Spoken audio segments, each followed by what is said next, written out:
Great.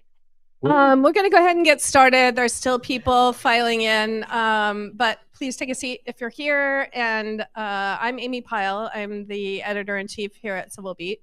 I wanted to welcome you all to this conversation with our governor and Marcel Honoré, who's our environmental reporter. Really historic moment to have passed this green fee after a lot of years, and they'll be talking about that. A couple pieces of housekeeping. The most important one is if you haven't gotten your parking validated, be sure to find one of the people with the green t-shirts so that you can do that on your way out and don't have to pay. We don't expect you to pay. Bathrooms are out the door down the right, and we'll make sure to let you back in so you don't miss anything if you need to take a break. We are live streaming this, and there are questions that have come in advance. There are other questions that will come in live stream, and we ask the folks who are here to use, some of you are really old hands at this, but to use the cards rather than blurting out questions so that we can cycle them through. The truth is that we don't get to all the questions, and we already know from the advanced questions there are a lot of similarities. So you may not hear your exact question, but hopefully we'll get to the topics that you're interested in. And silence your cell phones, as always.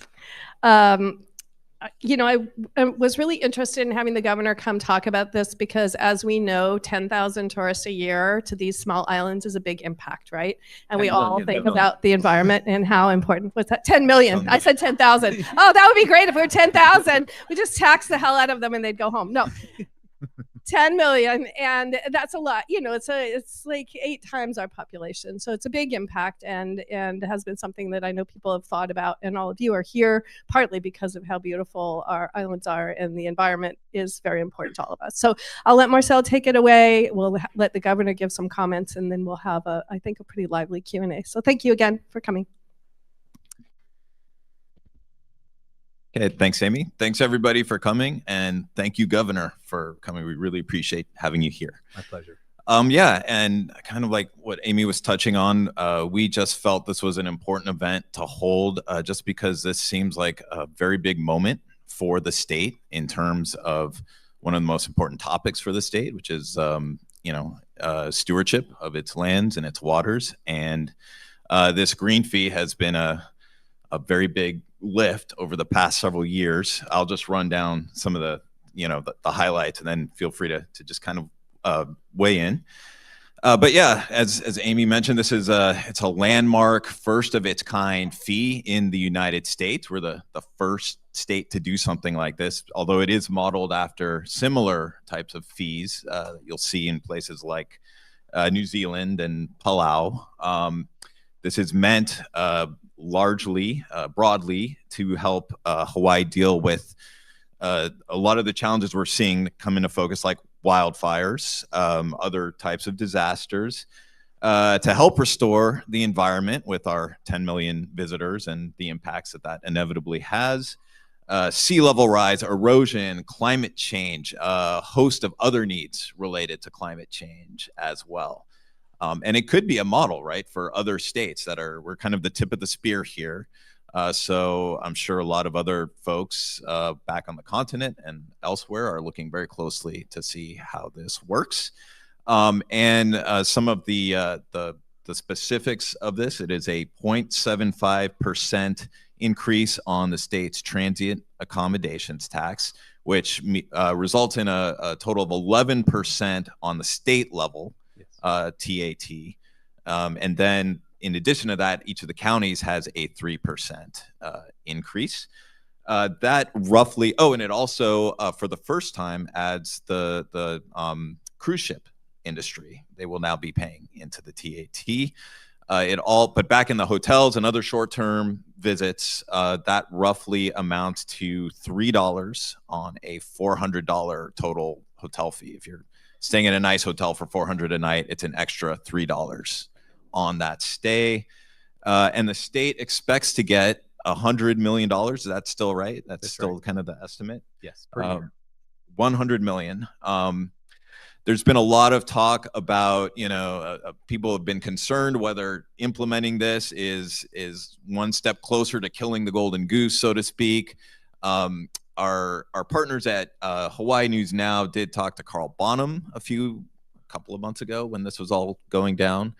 And he mentioned, look, I don't think that $3 on a $400 night stay is going to deter people en masse from staying away. What it could do is it could, stop some of that money from spreading into the local businesses once people arrive, but that it's not like a big thing like that. But anyways, that's just kind of wanted to set it up, and anything you wanted to build on with what I've laid out. Well, thank you, Marcel, and thank you everyone for coming.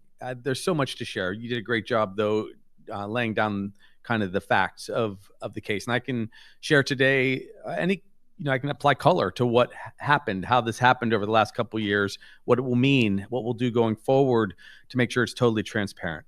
Let's start at the top. The life of the land is perpetuated in righteousness. That's what we believe. That's what is a part of our being here.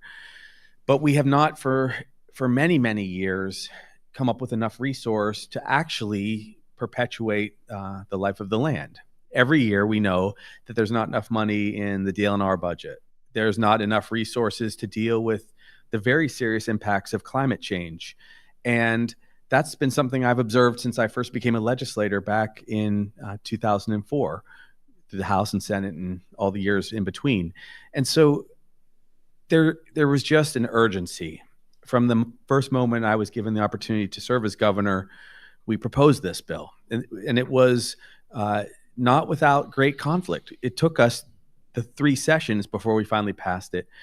But to perpetuate the land, to have resources that are meaningful, to be able to have bonds that can deal with large challenges that we have from climate change, we had to do something. Because as you can see, and we have in real time the greatest possible and scary demonstration of political reality, as you can see, the federal government can cut monies anytime.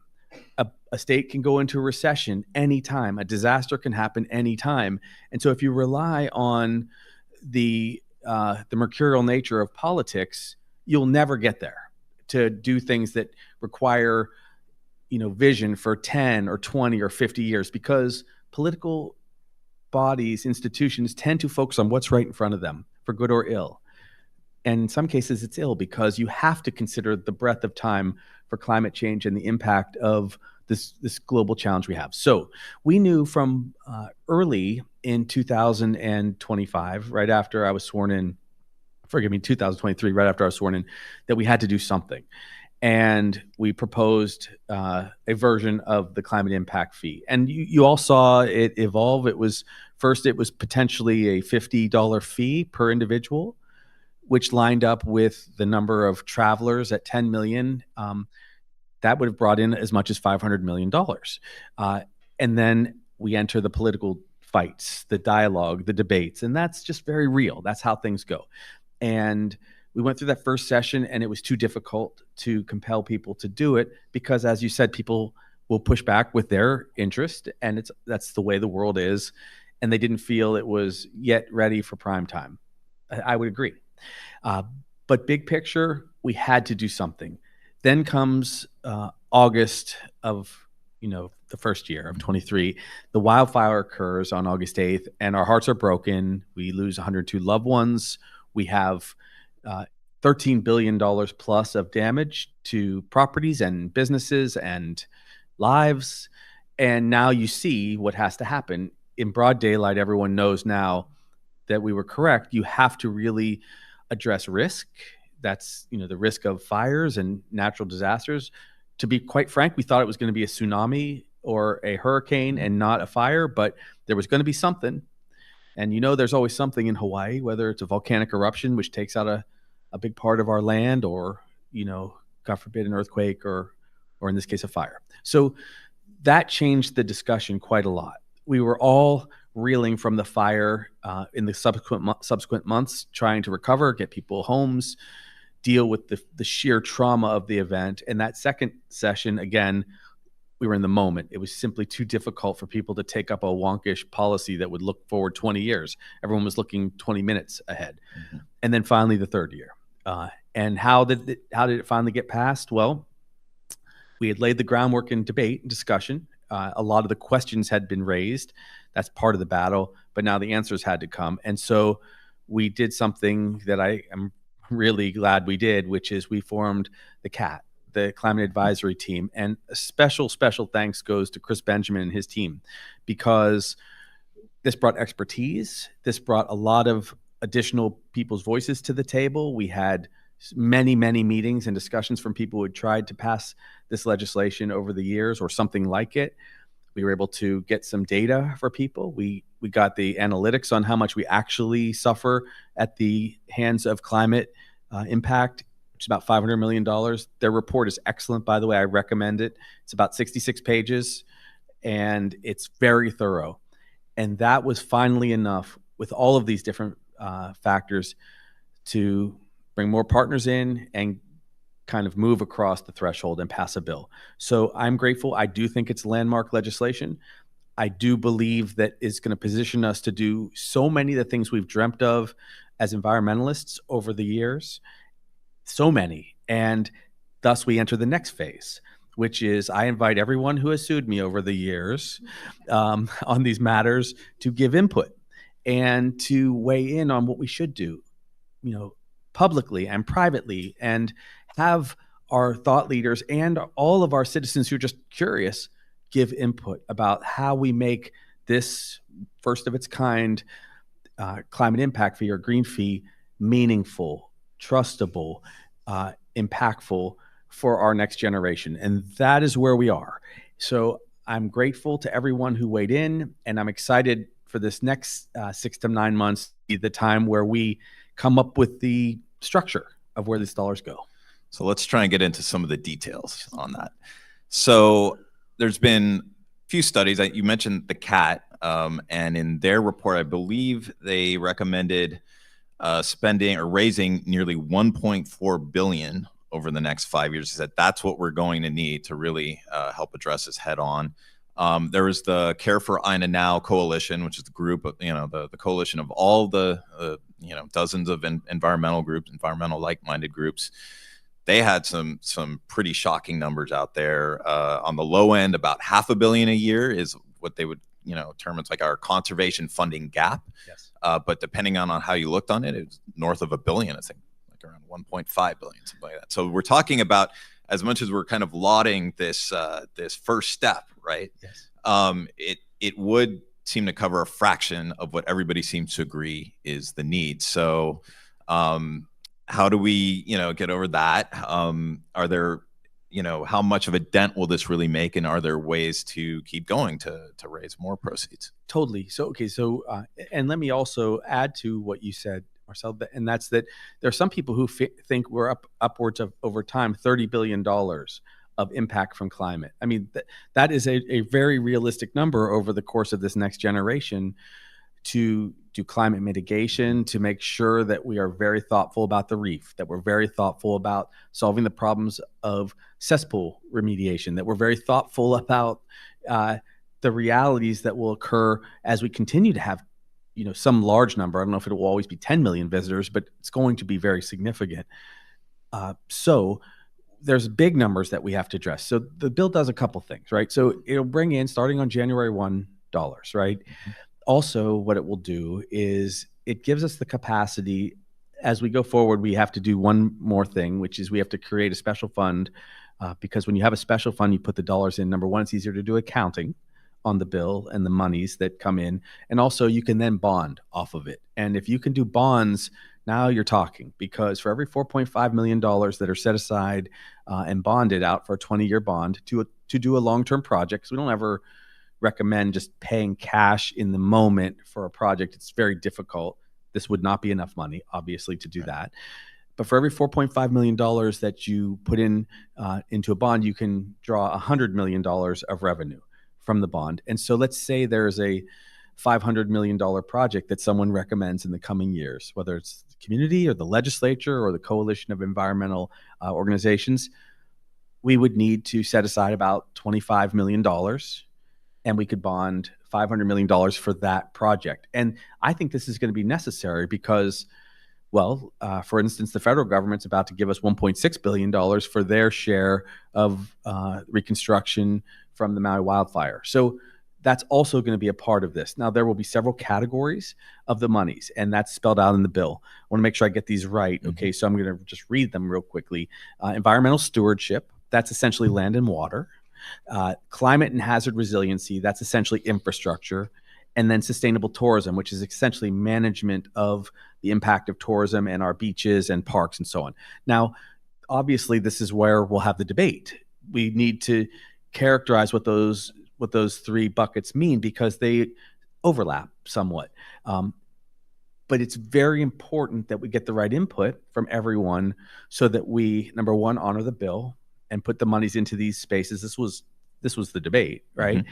And then also that we do generate large amounts of money for projects and also for our future. One of the challenges we have, which we are watching, is our ability to just insure the state, to make sure that people are, when they build properties or have projects, that they can actually go forward, because it's going to, not just in Hawaii, but wherever there are risks and hazards from climate change, there's going to be big spikes in insurance costs. Mm-hmm. And so it's another thing I'm thinking about.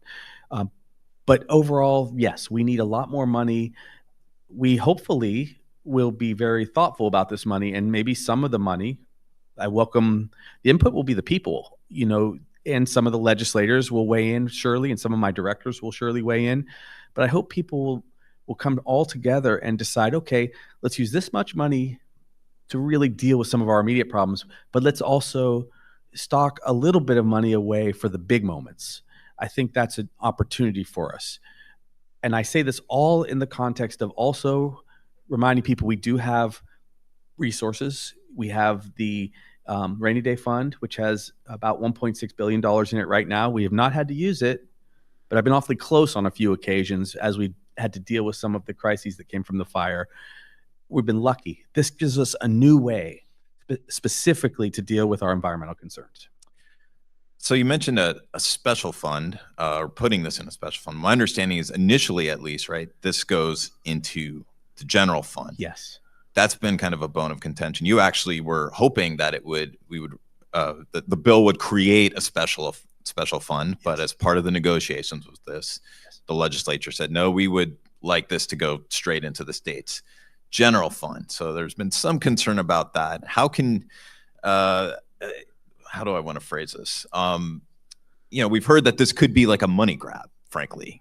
So how do you make sure that this stays on priority, stays on point for how these dollars are supposed to be spent?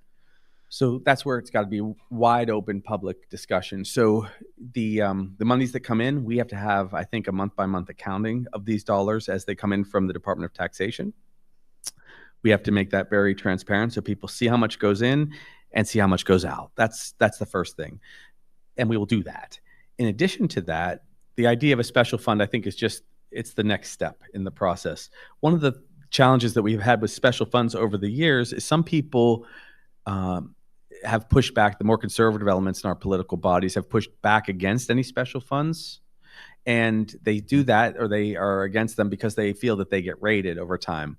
But honestly, if that's the case, then what's the difference between just putting them in general funds and the cynical idea that we're just going to raid the special funds? I think you really want to be very clear that if you put the money in the special fund, it's easier to see it. You can delineate which dollars came from the green fee, mm-hmm, went in there, how much you still have, what your future looks like to use it. I don't think we're going to have much problem with transparency, because we're like, here on June 30th, everything is quiet, and we have a whole room looking at this climate impact fee and a whole country acknowledging that this is something special. I'm not going to let this thing drift. I mean, it took me 3 years to pass this darn thing, and a lot of patience, because we needed it already a year ago and 2 years ago. So it's too important to allow any cynicism to penetrate it. So I'm totally open to giving constant updates about this. I think that what I'm going to tell people now is we have a great team. Will Kane, who's my senior policy guy, is going to make sure that we move this forward with this group of people to give input, to have transparency on it. And we will also have all of the department directors giving updates on exactly what they get, so it doesn't just drift into the black hole of the general fund. I think we could have maybe like an online portal or something where people can go and access and absolutely. see what you're talking about. it should have a website. It would be neat to see it ticking up and down and what projects are getting done.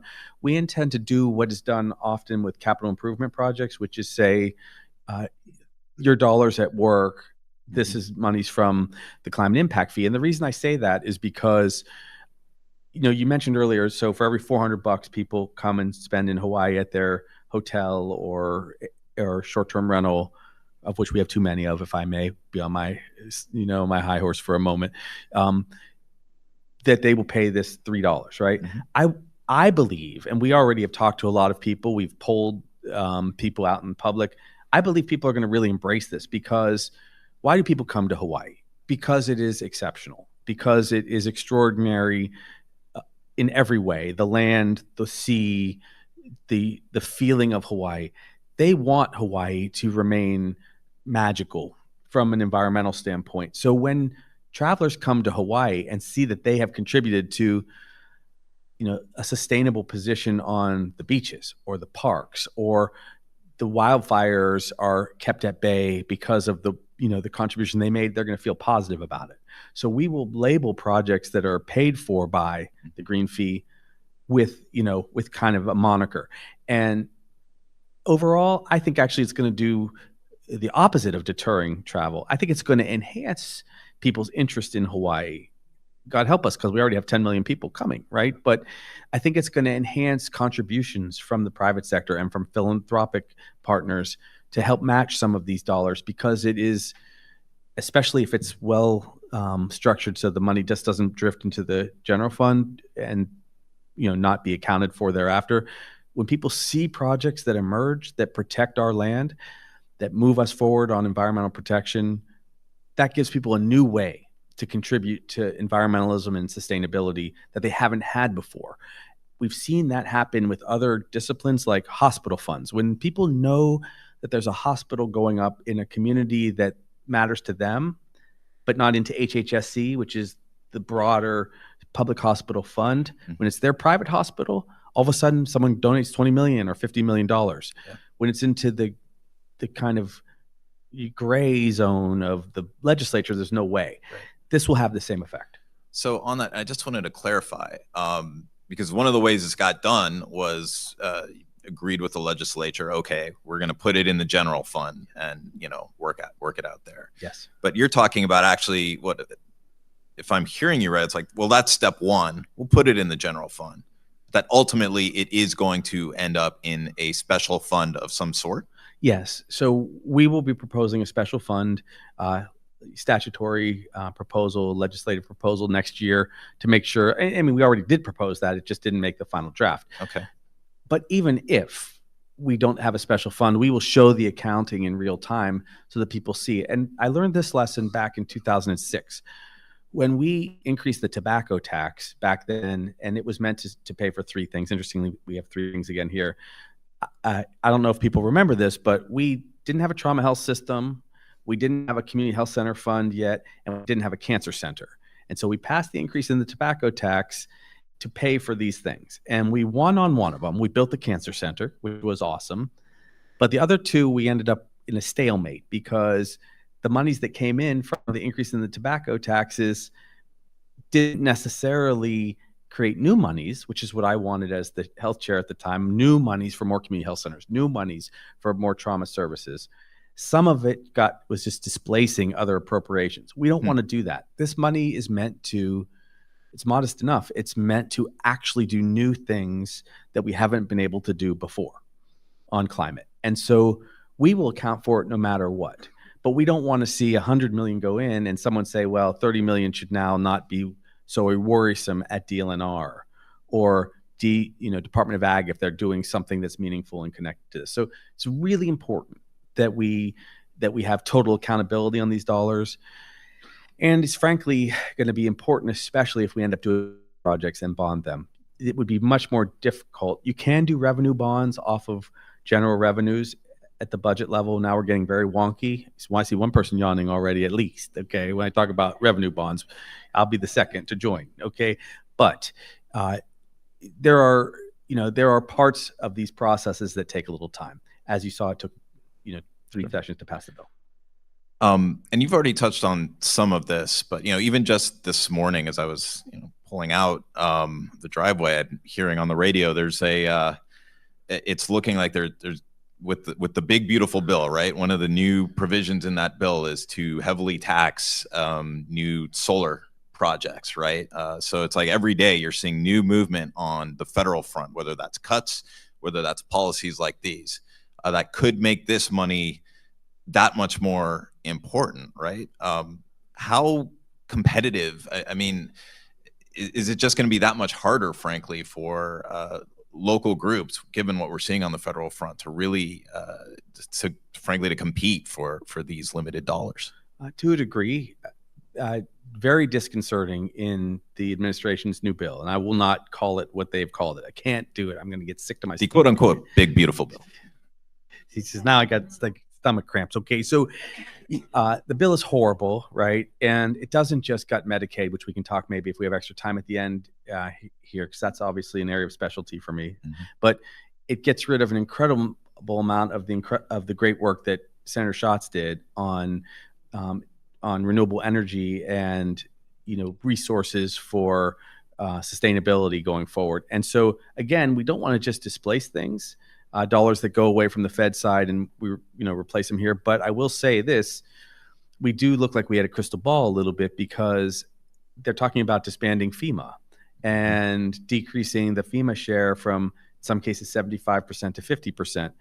Those are big numbers when you're talking about, say, $1.6 billion coming into your state.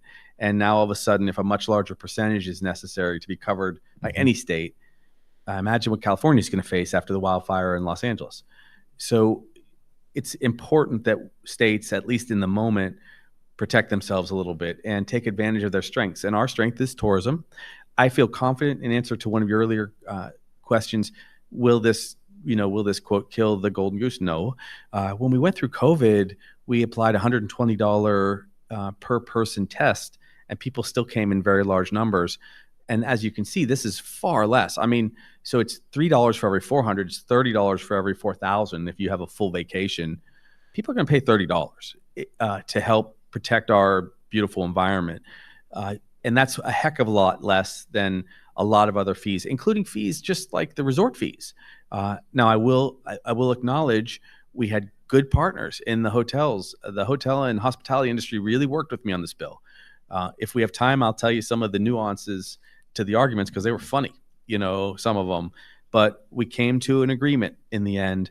And that's why one of these buckets is fair. It's about sustainable tourism and management of land and beaches, which also helps us for our physical environment.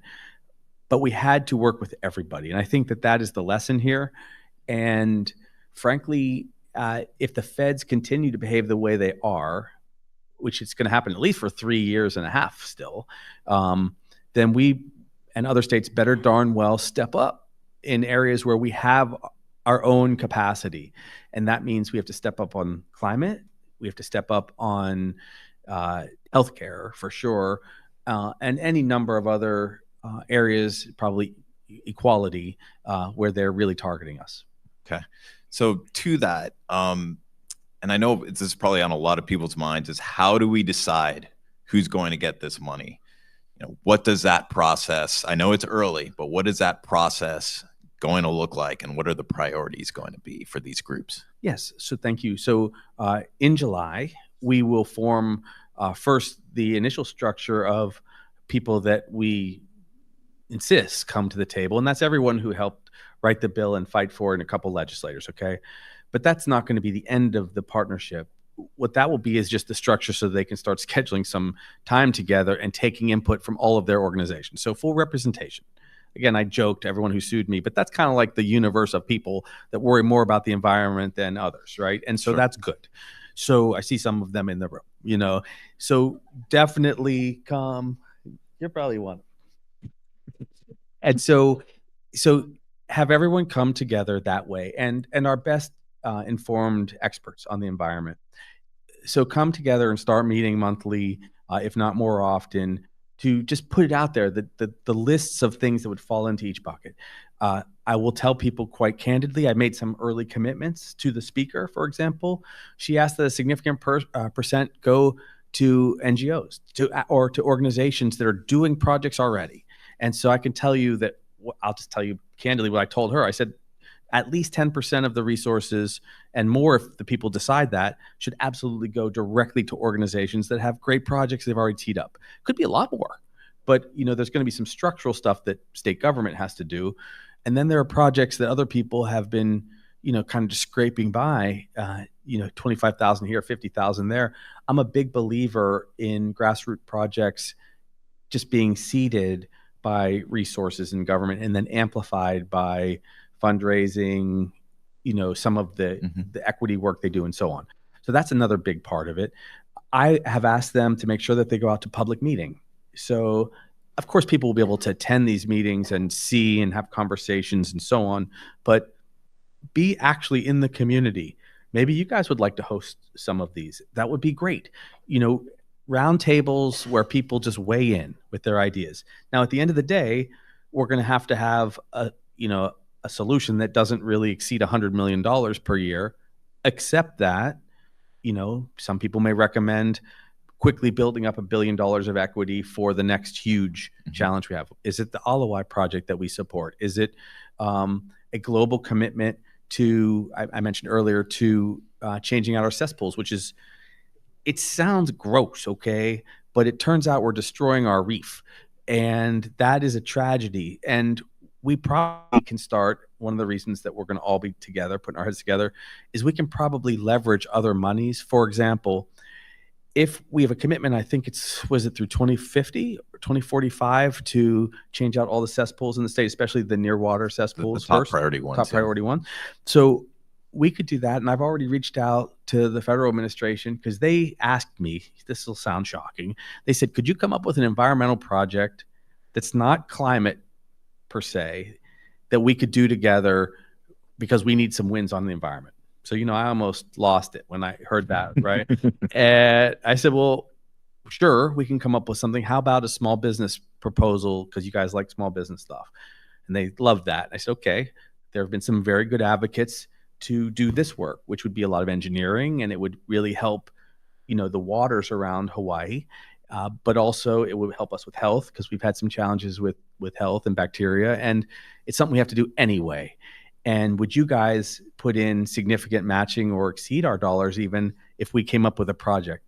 And so there are some programs, they've been with environmental parts of the government, which I'm not sure they're going to exist forever, where they were doing a 3-to-1 match. The state was putting 25%, the feds were putting 75%. And can you imagine for a second if we came up with $250 million over a 5-year period and we got $750 million of matching monies to do a huge project? I mean, then all of a sudden, this climate impact fee is really exploding outward.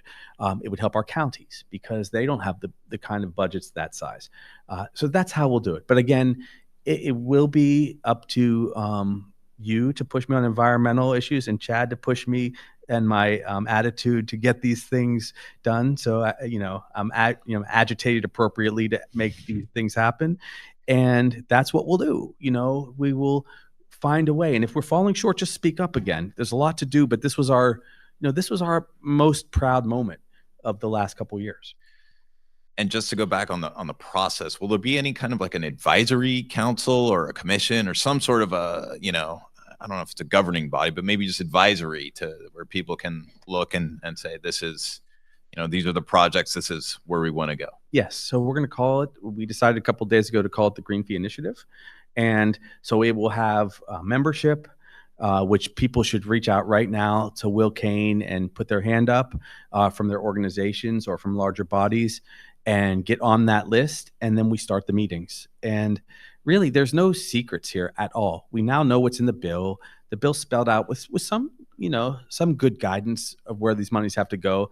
But now it's going to be up to all of us to really work together, because I'm sure we as a community that are worried about Hawaii's environment could come up with $10 billion of projects right now, if I had to guess. Yep. But we're going to have $100 million each year plus the bonds. And so let's figure out what the strategy should be. I have in my mind A model, and you've heard some of it already, since it's got to be a third each to these buckets, I would personally advise, although I'm just one person, I'd personally advise us deciding on a percentage right off the bat that we invest in bonds. That right from the start, we know how much larger money we want to commit ourselves to the big projects. And then you then will know how much cash we have year over year for essentially they become grants. Okay, grants to fix this, grants to invest in this environmental project, grants to manage this beach park. That will be the grinded out day-to-day work, but we'll have the big money, which then we can go back to probably the chairs of the House and Senate to do big capital programs.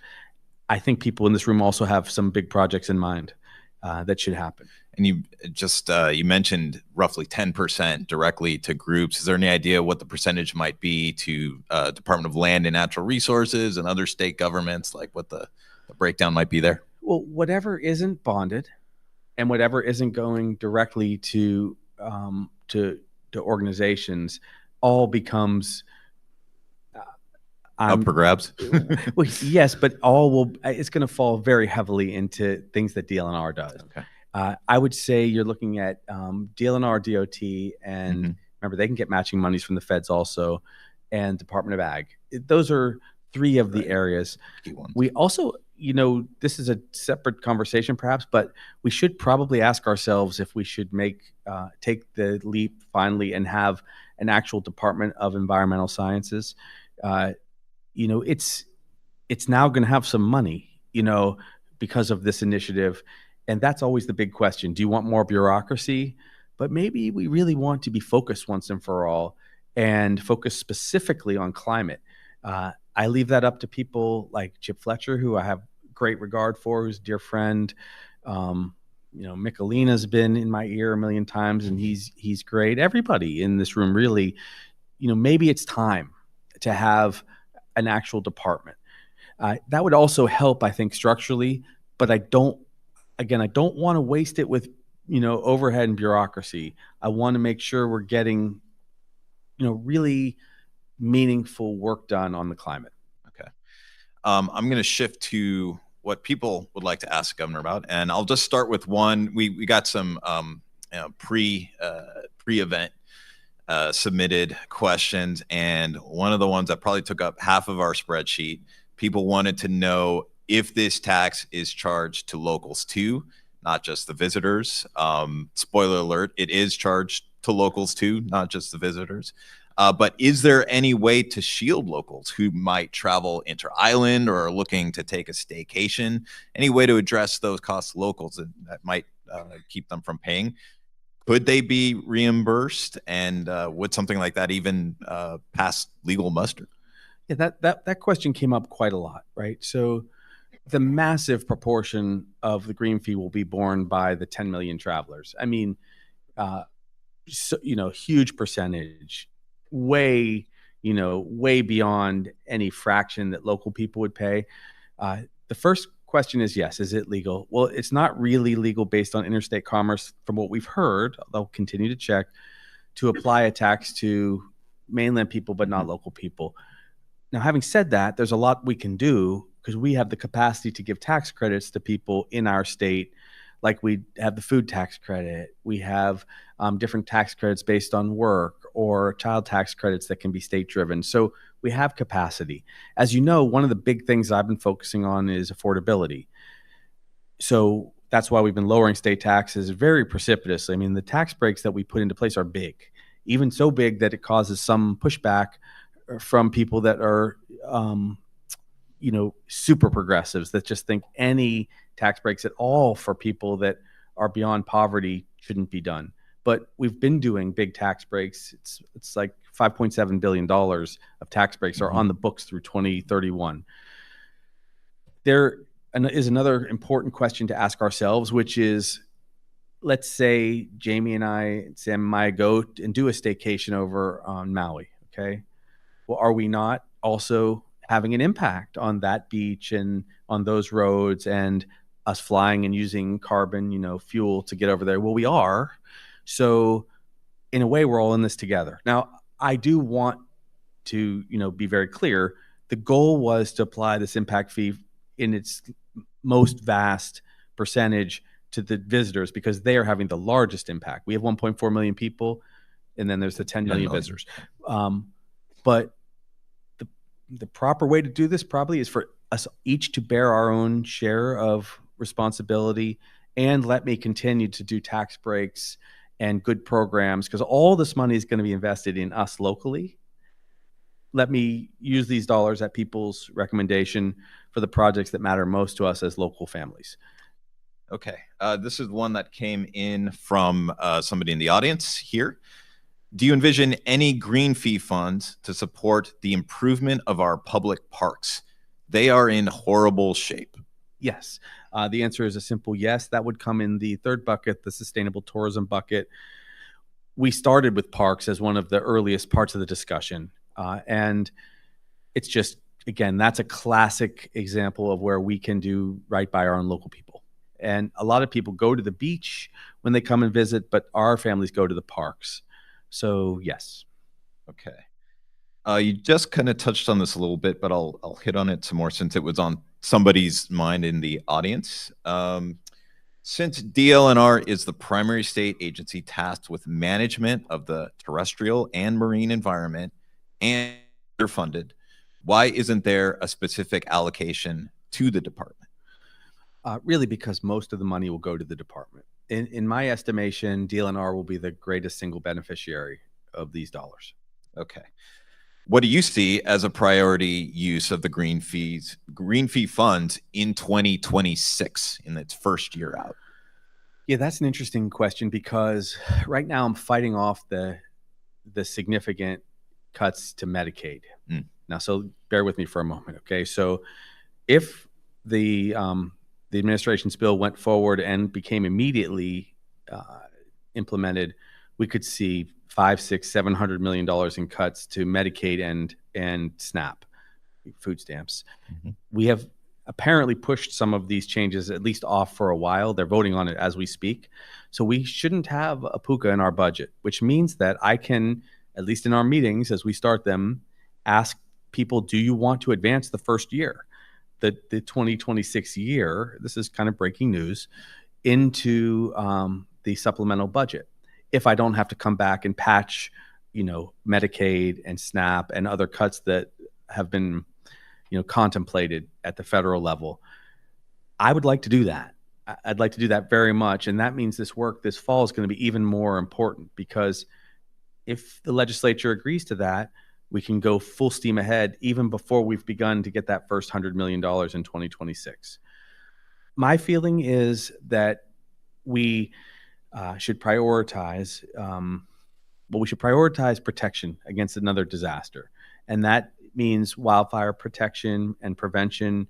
We should do a significant amount of planting of our native species of plants. I think that would be prudent. I think we should invest in water for our state, which would also, I think, be very prudent, and it will pay great dividends if we improve our water circumstances, so we don't have to, number one, ever pay down another disaster, which is so costly.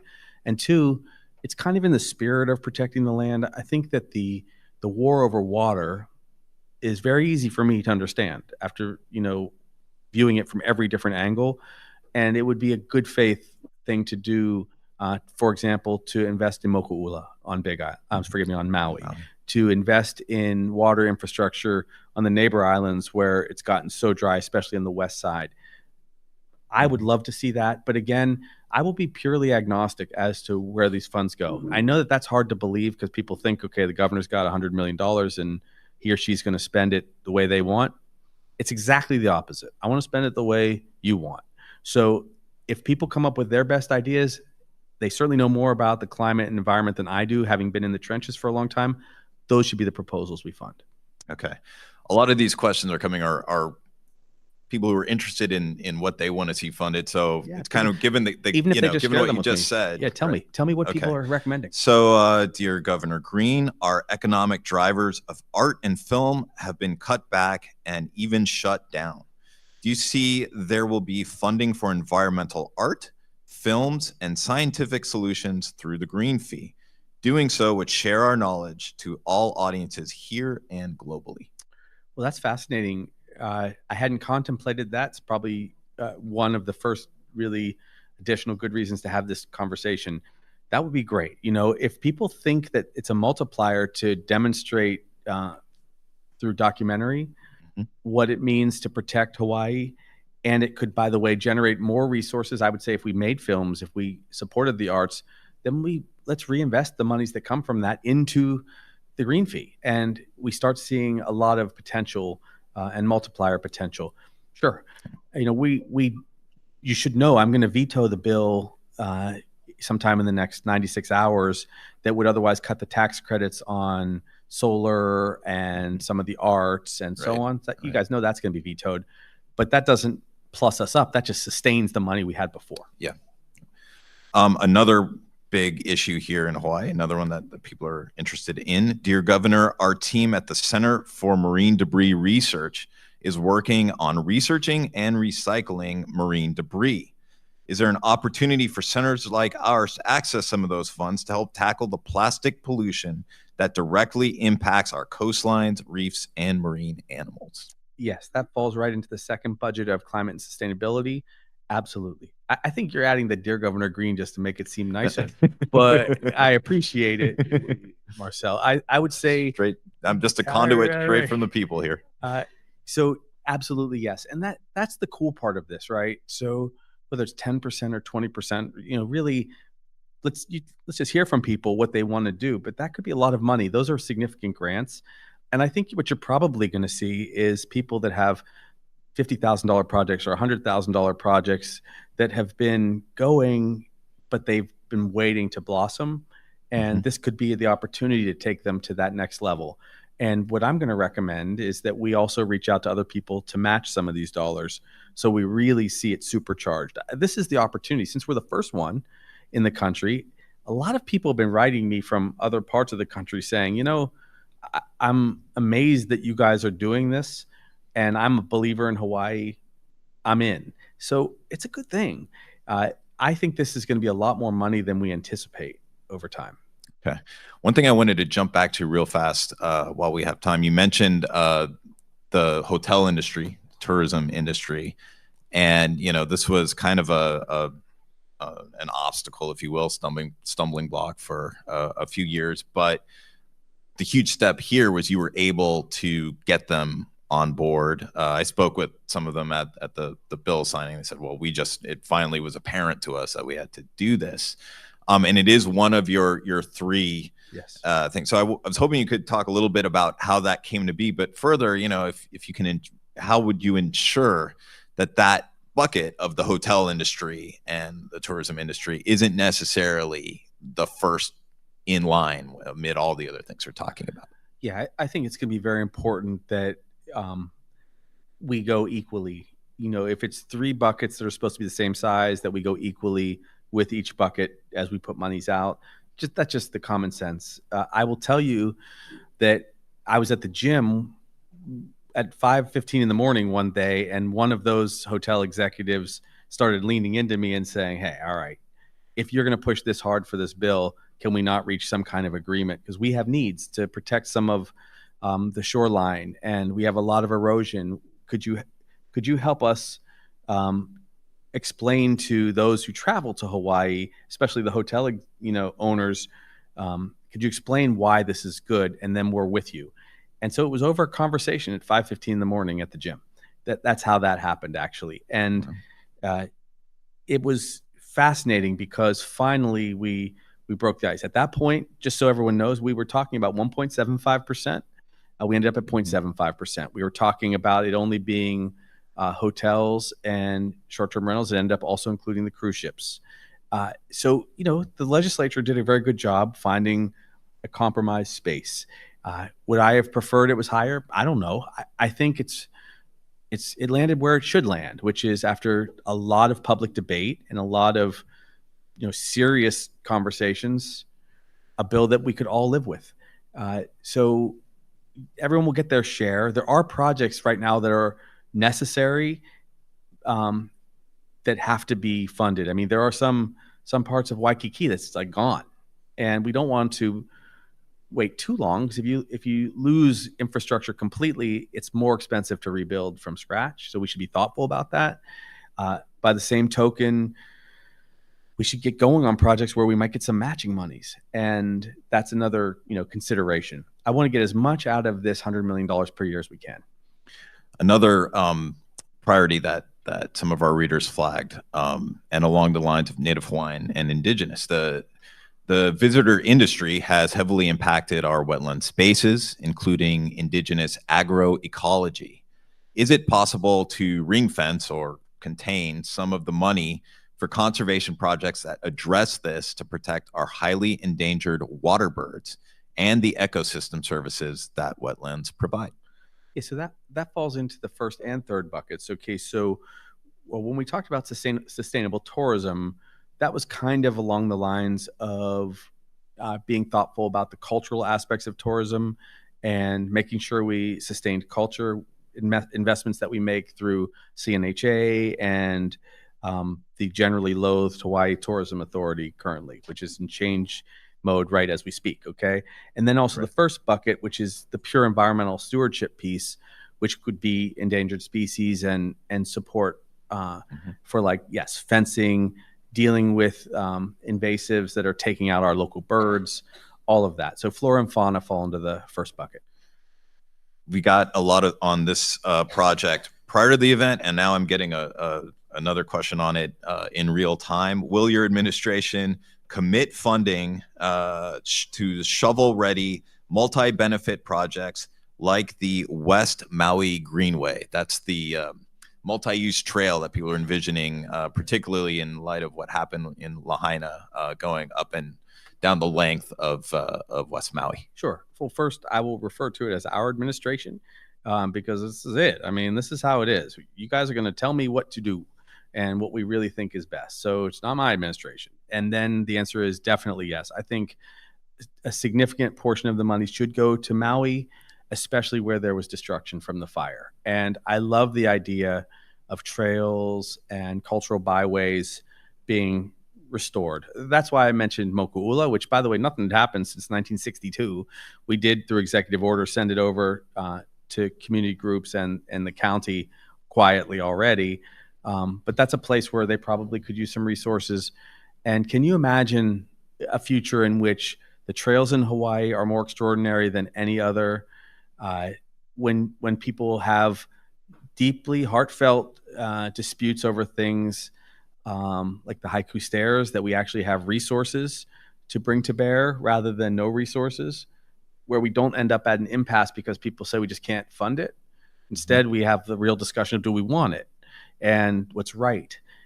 That's what I'm excited about. So these are the times where people should start creating a super list for all of those who are going to take the time to go to the meetings and ask for these projects to be, in a perfect world, literally spelled out what the monies should be. It's been, I'll speak, Stuart's here somewhere, right? So Stuart gets agitated in appropriate ways when there's not enough specificity to the Kauhale projects, which I have said to the legislature, just tell me exactly which ones you want me to build. And if we have enough money, we will do it. But if I don't get direct asks or it's spelled out, then it leaves it to the imagination of our administration, right? So tell me specifically what you want done, and then we'll do it. And that would be a lot easier, because also then people will see the concrete projects getting done. Now, some of these things will be partially an abstraction, because there is, like I said earlier, this insurance question, or how much do we invest in decreasing our carbon footprint? Is that part of this?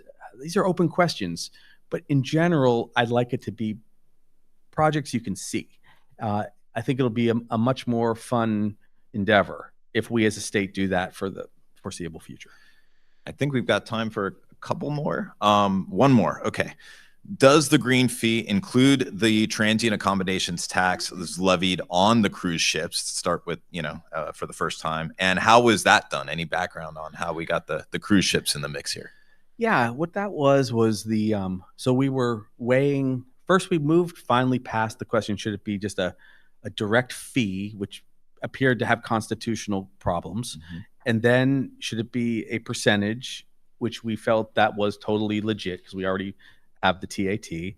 And then how big should it be? And 1.75% seemed like too big of a leap, which might actually start having a more psychological impact on travelers. And then we settled in. They asked me, well, how much money do you need? And I said no less than $100 million a year plus the bonding capacity. And in order to get the $100 million, it required at 0.75% the inclusion of other sources, partners.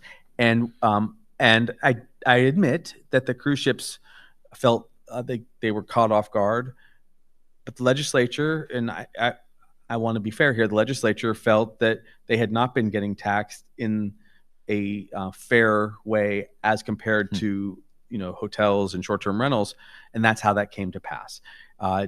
We'll have ongoing debates with them. There's some debate right now, for instance, if they've already sold cruises, out into 2026, 27, do they now have to go back and apply the tax? I'd say no. I haven't even signed or I haven't even implemented the tax yet, which starts on 1/1/26. So let's not get too crazy here, but everyone should pay a part of sustaining this beautiful place.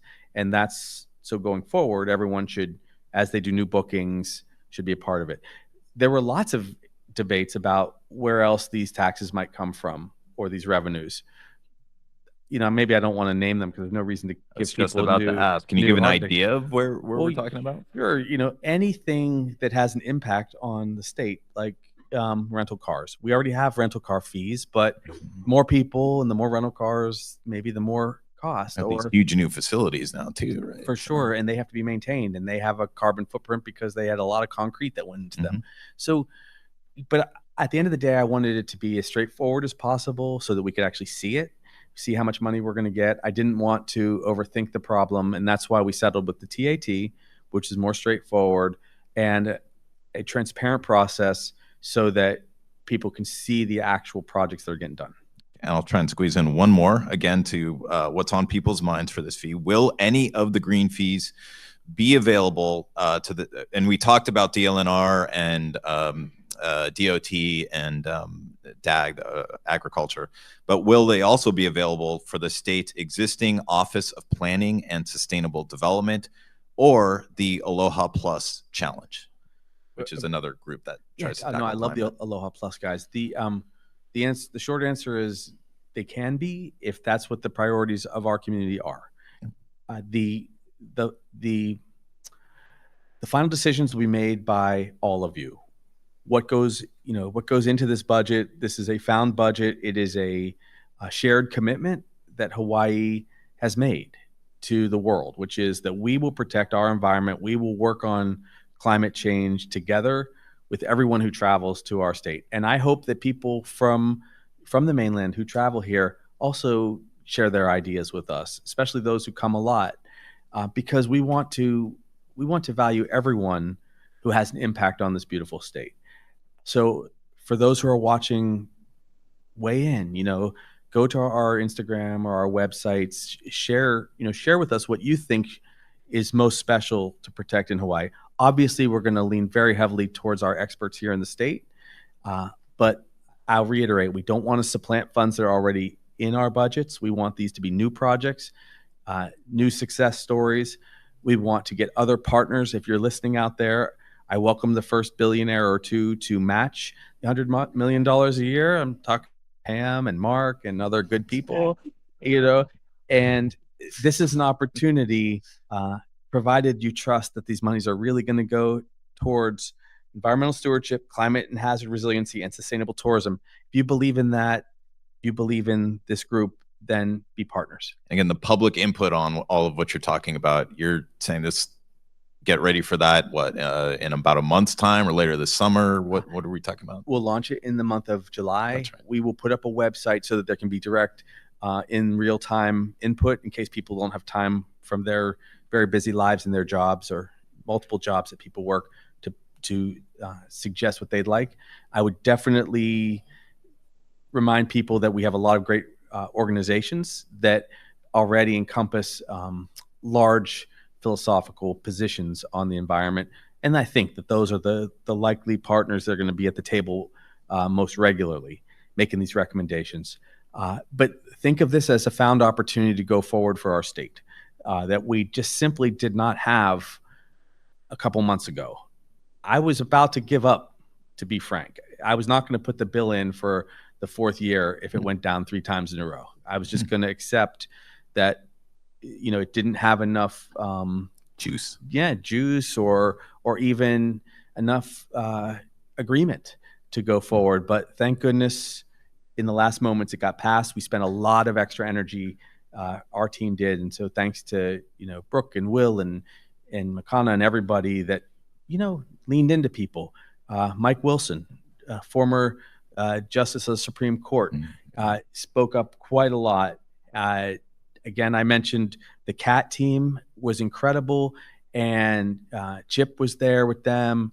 And then, frankly, all of the positive feedback that I think there was in the public view. There were a lot of op-eds saying this is something we should do, and very few people remained cynical or in opposition. And their cynicism was only based on whether or not, at the end, this money doesn't get used properly. So that's why I agreed to do this hour with you, and thank you to Civil Beat for hosting this. And let's bring the next group of people together to discuss it. I would encourage that because the more sunshine, this is a cue for you, Patty, as much as it pains me, to shine a light on this project, because then the whole world will know that we're doing something special in Hawaii. Well, thanks so much, Governor, for all your time and taking us through it. We really appreciate it. And thanks to all of you for showing up. Appreciate it. Take care.